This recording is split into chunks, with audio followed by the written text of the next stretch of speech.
Okay, so City of Portland decided to completely ignore for the last several months all the anti-ICE violence perpetuated by Antifa, whom we're told doesn't actually exist.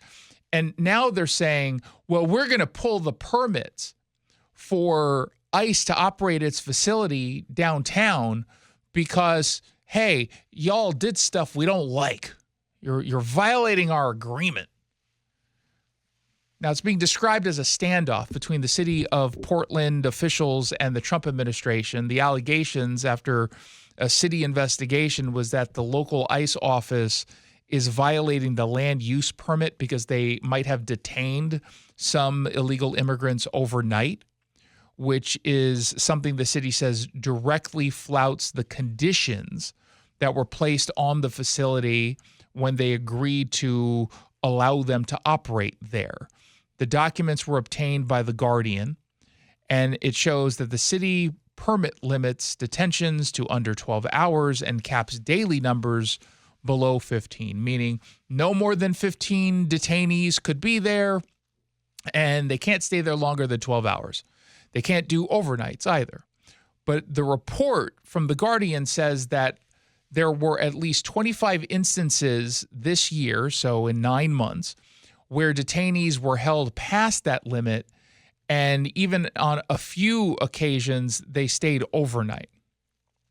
Oh no, I cannot believe it. This is my shocked voice. No, I'm truly shocked that ICE did this. Oh, the horror. Oh, the horror. Oh, the horror. The claim from the mayor is that they received formal complaints, I bet, and that's what started their investigation. Here's Mayor Keith Wilson. I'm here to share an important update about the Immigration and Customs Enforcement Facility in Southwest Portland. Can we, when we have, in the future, when we have politicians who don't have a personality, let's just run it through AI and have an actor, let's just give the AI script what the mayor's reading. Let's just transcribe it and send it to AI and have them perform it. Maybe in song? That could be kind of fun. Following a formal investigation into the facility's detention practices, the City of Portland will soon issue a notice of land use violation. A strongly worded letter. The City of Portland has become the United Nations. Federal records show that ICE violated its land use conditions of approval 25 times in 10 months by detaining people for more than 12 hours or keeping them overnight. I'm here to thank our community for shining a light on these concerns and to thank our staff for conducting a thorough and thoughtful review. Yeah, okay. I'm sure it was very thorough and it was very thoughtful. I think the thought was, let's try to figure out a way to get an ICE facility to be abandoned in our city. The people are complaining about minor technical violations of a land use permit are the exact same people who will not send Portland Police Bureau into that neighborhood to stop Antifa thugs from physically assaulting ICE agents and federal law enforcement. So spare me. Spare me. You don't get to lecture us about land use permits, you snooze fest, when you're going to say, no, we're going to turn a blind eye to the violence that is occurring in that very neighborhood. Sorry, we're not going to be okay with that. And good luck enforcing this. Seriously, good luck enforcing this. Something tells me there's not a single person in the Trump administration who's going to say, oh, I mean, this letter in Comic Sans, this is serious stuff. We're going to have to just abandon. We're just going to have to abandon ship. If it was in Calibri, we might have brushed it off. But. Yeah, they pulled out the Comic Sans. They put.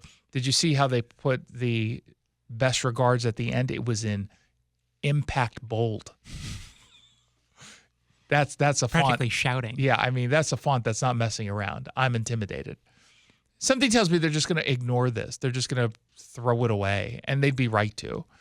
Again, you don't get to selectively enforce the law, and that's a problem of Portland's own choosing. They choose to pick and choose what laws they're going to follow, what laws they're going to implement, and that's about it. And if you're going to do that, well, then all the federal government has to do is say, well, how can we release people earlier than 12 hours in instances in which we're only hanging on to them because it would be dangerous for us to release them in front of the mob that you've allowed to assemble outside of our facilities and target us.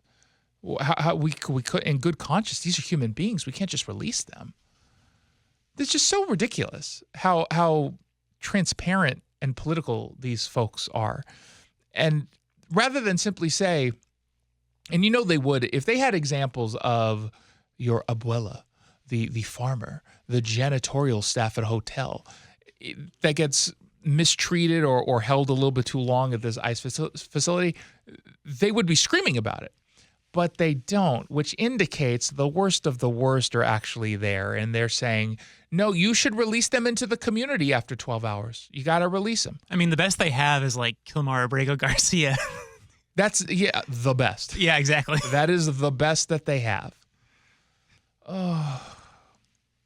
Yeah, this is going to end well for I swear Portland. did they like make these Portland mayors in a lab somewhere too? He looks just like the last guy. They Wasn't all Ted look Wheeler? and sound alike. They use the same language. They're just mealy mouthed and it's that weird like sense of intimidation at the mob, which still is a small percentage of the Portland voting base, but they're violent and dangerous. And rather than address the violence and danger, they just give in, which ensures it's only going to get worse. Push the button.